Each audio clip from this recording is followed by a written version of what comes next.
Hi YouTube, ACDodd here again, and I'm just back from on the road tuning down at the Riviera run in Cornwall. So I came back yesterday and I thought I would get some video up because the club asked me to do a demonstration as I did the previous year. So I've done that, and I've broken it down into a number of parts. So without further ado, let's kick off and get straight into it. And this part one, is all about a stuck jet in an HIF 44 carburetor and the importance of knowing the dwell. Listen to this car, what does it sound like? Right? Sounds alright, okay. Anybody else? Take it over, okay, alright. Good point. We'll slow that down.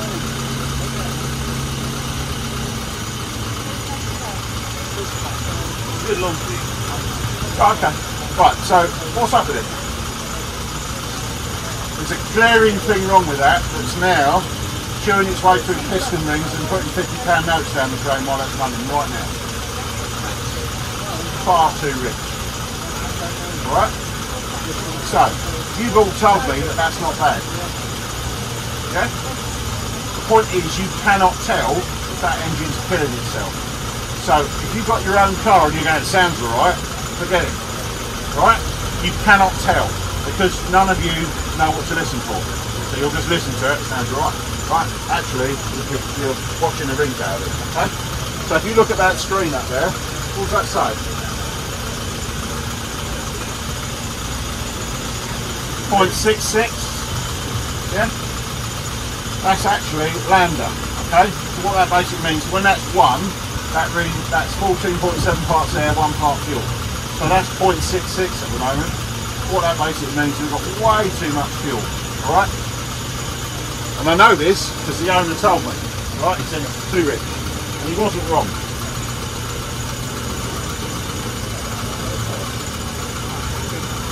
So what I'm doing now is I'll just turn that mixer screw back and we'll see if it changes. Alright? Now if it changes, it's a good thing. It's not changed, is it? Let's turn it some more.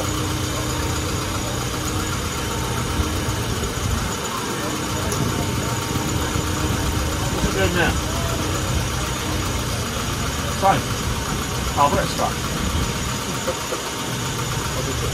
Can't tune a car that you can't screw over it. Alright? So basically what's happened with that, the jet's got stuck inside the car because it's been stored too long without that in it. Alright? Stabiliser. That basically stops all that gumming and varnish and everything sticking up. So this car is demonstrating exactly why you shouldn't store classic cars with fuel without fuel stabilisers. Okay? So it's fortuitous that this car's doing that, but it's a good example. Okay? So what we're going to do now is I can't go forward with this tuning until that carburetor is working.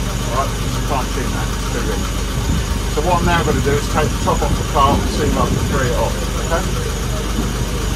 I'll turn it off.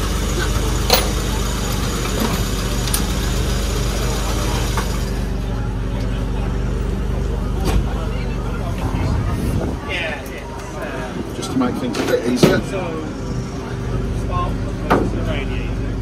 Bit of light for everybody.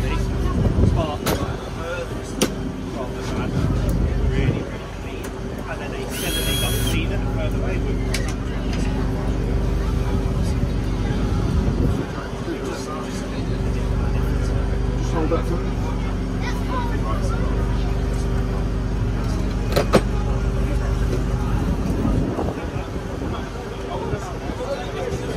Yeah, so the jet in that one is stuck solid. So what I've done is I've wound the screw right out. So that's basically applying as much spring pressure as I can to push that jet up. What I'm going to now do is try and free it off.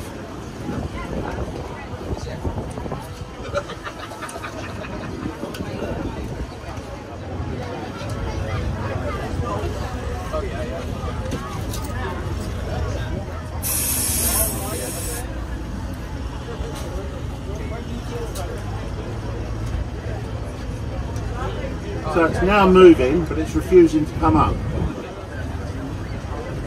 Because effectively, the only thing I've got to be able to push that up is the spring in the bottom of the car, which is pushing it up. If that doesn't come up, I can't do any more with this tube.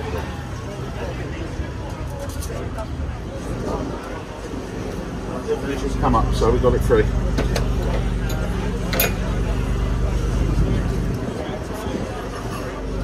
Right. So what we're going to do is put that back on. There's nothing else to it now, set free off the jet. Put that back together.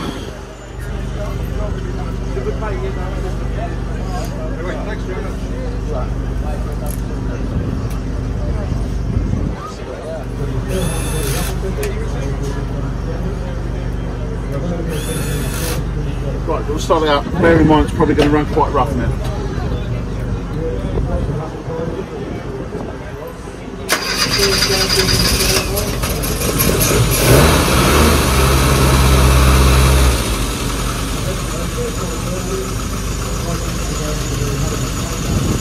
Okay, so while my meter warms up, what I've done is basically the jet was stuck down, so I've just moved it up and down just to bring it off. So the thing is back out of it, and now it adjusts. Hopefully it won't get stuck. But that's all to do with two reasons: gum in the fuel, or that carburettor's been stored a long time on the shelf with fuel, it's causing gum. So now what's the machine really do? Right? Huge change. So now we're two litres. So it's just dial it in so arm's right.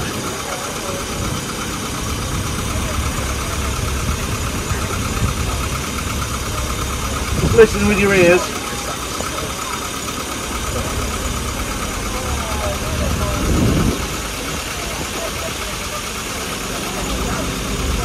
Right. Now, you notice anything else? Sped up. Right, it's now running freely and burning. So we'll slow that down.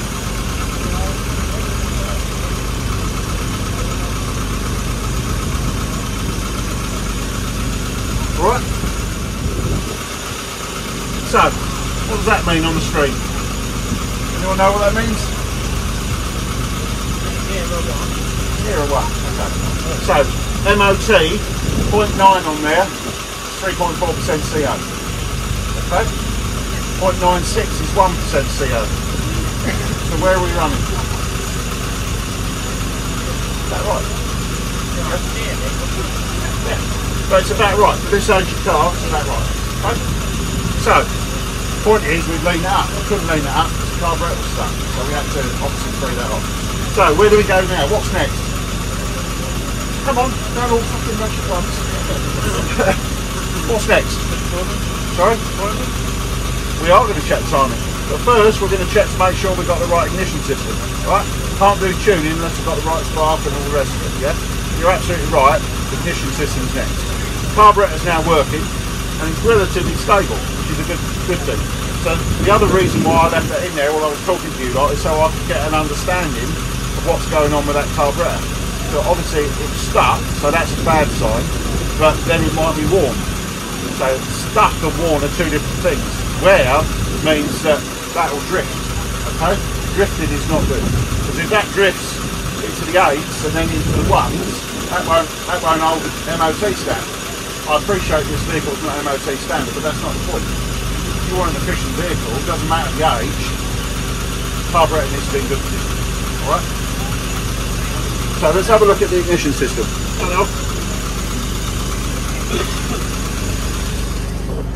So first thing we're going to look at now is to see what type of ignitions it's got on it. Right, so it's got an electronic ignition. Modules there. Alright. So, what coil should we be running with that? Electronic ignition, do we know?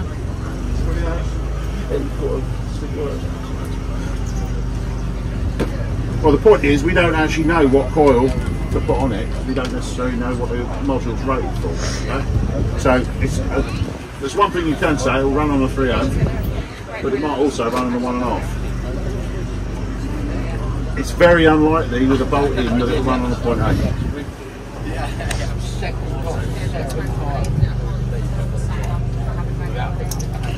So what do we think we got on this one?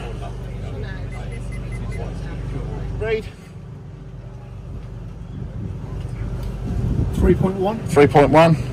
What's it read now when I'm 0? 0.3. Right, so that's 2.8 ohm. Alright, so that's sort of a medium power standard coil. So, what does that tell us? It means it's got a 1960s ignition system on it. Yeah? So, what plug gaps are we going to be running? 1960s ignition system plug gaps. Oh look, everybody knows that. It's all in your Ames manual. Surely you'll read your manual, see? 25,000. All right. So, just for the sake of it, if you'd like to start it up, what I'm going to do now is measure the dwell, right? And dwell measurement is usually associated with points ignition system. So why am I measuring the dwell?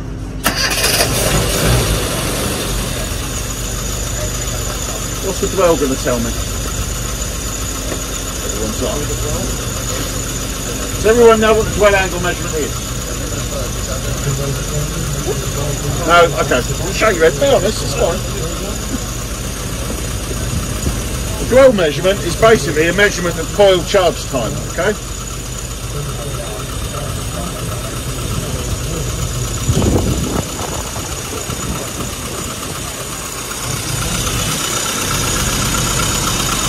So, what this tells me is if this is a variable dwell dizzy or not.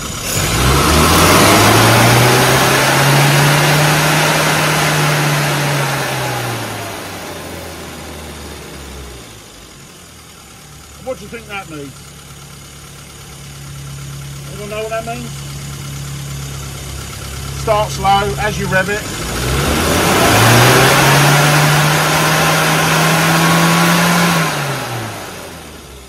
That's a variable dwell dizzy. So that tells me, hang on.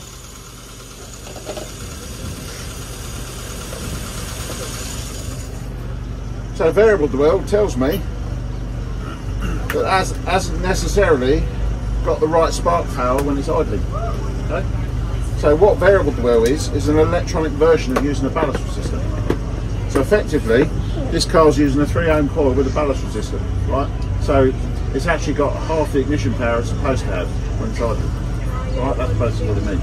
That's why you use the dwell meter, to understand what's going on in the ignition system. So in reality, this could probably use a 1.5 ohm coil, and what that would do is that would give you more power, okay, when you was idling, and it would also increase the spark intensity at higher RPM, okay? So you would have a much brighter spark. So that's why you use the dwell check when you're checking your modules. You also, yeah, so you have to check your coil. So the other thing you have to remember is not all modules are rated for a low ohm coil, right? So I could suggest this gentleman fit a low ohm coil on here, 1.5 ohm, and he has the problem that the module overheats. Okay? So in reality today, I'm not going to change it because I'm in a field and it might break down. All right? So I'm not going to do that. But if you read your instructions when you get these kits, it will tell you what coil it's rated for. You always use the lowest ohm coil you can with the ignition system that you've got, because that gives you the maximum power. All right. So I've just done that demonstration there was to show you how you check and see what ignition system that you've got, or the power of the ignition system you've got, because it's all too easy to reduce the power of the ignition system. What I mean by that is if you took that out now and put a set of points in, that engine would run better, right? Because it would have more power either. Does that make sense? You see where I'm coming from? It's very easy to fit electronic ignition. Oh, it's better. Actually, you're just halving the energy, right? Because you don't understand what's going on with the type of system you've got, all right? That's why it's really important when you fit these things, you have to understand what they do, all right? And how to get the best out of them. Okay. So today I'm going to leave that, right, because I don't want to run the risk of cooking the guy's module, okay? If you like that video, watch out for further parts as they become available. As ever, please like and subscribe, and I'll see you on the next one.